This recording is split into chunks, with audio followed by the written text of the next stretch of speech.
प्यारे नन्हे मुन्ने बच्चों को स्वतंत्रता दिवस की हार्दिक शुभकामनाएं।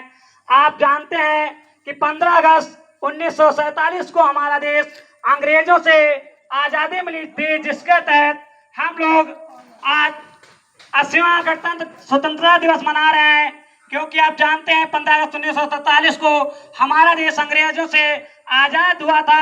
इसके पहले हमारा देश ब्रिटिश शासकों के मध्य गुलाम था, जिसके तहत हम लोगों को न कोई आजादी का समय था न कुछ।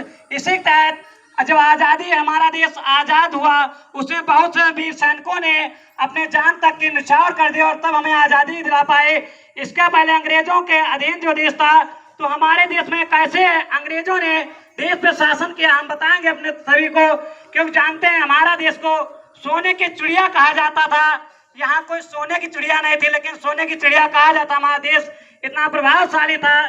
धीरे धीरे ब्रिटिश सरकारों ने क्या किया, आना प्रारंभ किया और धीरे धीरे हमारे देश में कूटनीति की व्यवस्था लागू की, जिसके तहत हम लोगों में आपस में लड़ाना प्रारंभ किया। छोटे छोटे घरों को क्या किया, एक दूसरे को तोड़ने का कार्य किया। कहीं इस भाई को उसके साथ लड़ाया, कहीं उसके साथ लड़ाया।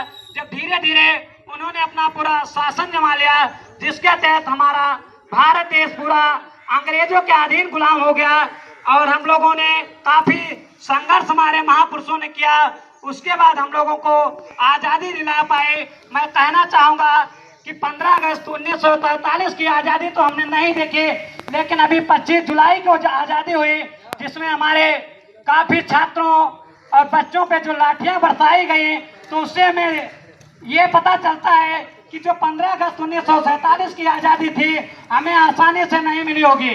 क्योंकि जब हम आजाद थे, जो हमारे अधिकारों के लिए इतनी लाठियां इतनी गोलियां खानी पड़ी हमारे सभी भाइयों को बहनों को, तो हमें स्पष्ट ज्ञात होता है कि ये आजादी जो 15 अगस्त 1947 को मिली है, ये आसानी से नहीं मिली होगी। क्योंकि हमने 15 अगस्त 1947 की आजादी नहीं देखी थी, लेकिन हम अपने अधिकारों की लड़ाई जो 25 जुलाई को भी हुई है, वो तो हमने देख ली है। तो इससे स्पष्ट हमें पता होता है कि आने वाले संभवतः ये आजादी को बनाए रखने के लिए हम लोग एक इसके लिए तहत मनाते हैं, ताकि हमारे आने वाले पीढ़ी दर पीढ़ी को बताया जा सके कि 15 अगस्त 1947 को क्या हुआ था, क्या नहीं। इसी के साथ मैं अपनी वाणी को विराम करता हूँ। जय हिंद, जय भारत।